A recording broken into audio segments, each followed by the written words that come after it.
Continued acts of aggression by the Terran Federation will not go unnoticed nor unpunished by the Zerlon Empire any longer. Therefore, it is with a heavy soul that I must announce a declaration of war. Ambassador Zerov of the Zerlian Empire preached.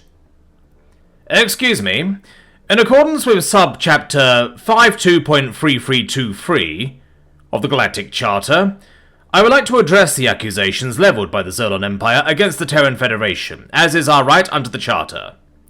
Ambassador Niles of the Terran Federation interrupted. Indeed, Ambassador, it is your right, but such a right is rarely exercised so rudely. However, as it seems you are unlikely to have a continued presence within this chamber, I will allow it. The Galactic Council Chairman spoke to the human with disdain. Thank you, Chairman. Respected and esteemed members of the Council, and Ambassador Zerov. Ambassador Niles began. The accusations by the Zerlon Empire are fabrications and half-truths, based upon legitimate self-defense actions taken by the Terran Federation in response to aggressive actions. Ambassador Niles turned to look directly at the Zerlon ambassador.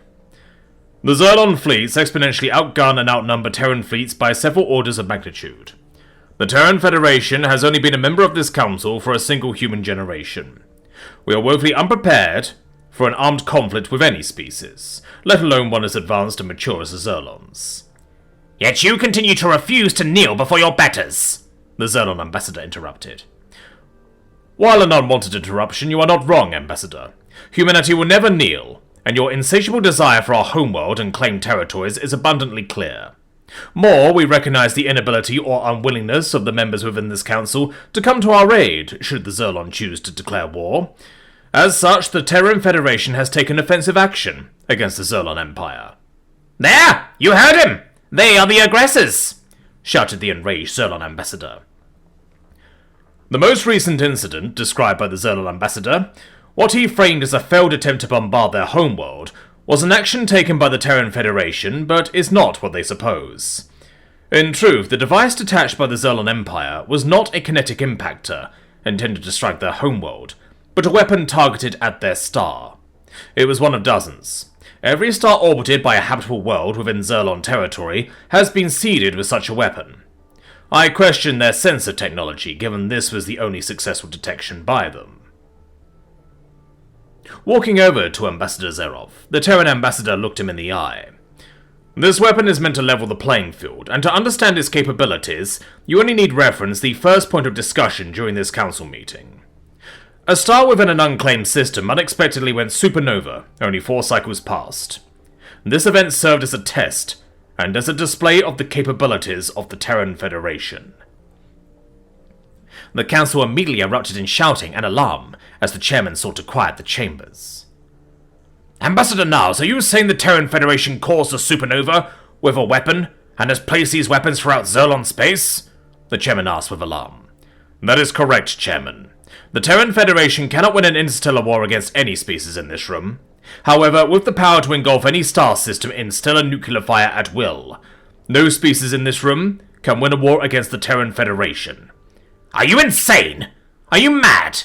You cannot stand before this council and make such threats! The Zerlon ambassador screamed. Mad? Yes, you're correct, Ambassador Zerov. We call this strategy mutually assured destruction, and I make no threats. Humanity was here before when we created the first nuclear weapons. This is familiar ground. I am simply stating, plainly, to the uninitiated, if you are seeking to fight humanity, we will kill you all. The ambassador smiled, knowing the unease it gave the other galactic species. His speech completed, Ambassador Niles returned to his seat. The council chambers was in silence as the ambassador for every species sat, contemplating this new threat. Finally, after an appropriate time, Ambassador Niles spoke. Apologies. The Terran Federation yields the floor back to the Ambassador of Zerlon. I believe he was making a declaration of some sort. Yes, thank you. Where was I? Ah, yes.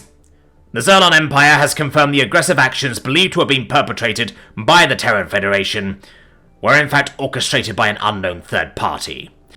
Therefore, the Zerlon Empire is making a declaration of war against whomever has attempted to instigate a war between the peaceful people of the Terran Federation and the Zerlon Empire. We will provide more information as we uncover the perpetrator behind this nefarious plot. The Zerlon ambassador spoke with a trembling voice. Sitting in his office, Ambassador Niles could not help but chuckle to himself. As the call arrived from the Terran Situation Room, he struggled to put on a face of professional decorum. It turned out to be a wasted effort. As he answered the video call, he was greeted by the broad, hysterically laughing face of General Jones. The laughter was infectious, and the ambassador once again lost his restraint. As the two leaders slowly regained their composure, the general finally managed to ask, "So, it seems the Zerlon Empire and the rest of the galaxy actually bought it." "I believe so, General. God, that unexpected supernova was a stroke of luck. If it hadn't happened, we would have nothing," the ambassador said with relief. "It was, but do not sell yourself short. You are the one who proposed firing an inert tungsten rod through a warp gate into the Zerlon star. I thought you were a complete buffoon," the general spoke, fighting to contain his laughter. "Then you went and sold that absurd story to the entire galaxy. We will kill you all. You even scared me." "Confidence, General. You can do anything if you do it confidently enough," the ambassador remarked. "How long will it work, do you think?" the general asked, looking down at the floor in trepidation. "Until the truth leaks or someone calls our bluff? No telling. But when it happens, the entire galaxy will be looking for revenge," the ambassador said forlornly. "War is coming to the Terran Federation, General. We did not prevent it, we just delayed it, and bought you some time to prepare. Let us pray it is enough. Well done, Ambassador. Do everything in your power to maintain the facade. Our lives literally depend upon your acting skills," the general said, as the call ended. "Speak softly and carry a fake big stick is not how the phrase is supposed to go," the ambassador muttered to himself. The ambassador stared out the window of his ship, taking him back to the Earth where the general scrambled to build actual defenses. The ambassador knew it was only a matter of time before someone worked out the math, and realized it was just a tungsten rod and an unimaginable stroke of luck. Then humanity would be plunged into a war they were unprepared to fight. Allowing himself one last smile. But they won't figure it out today.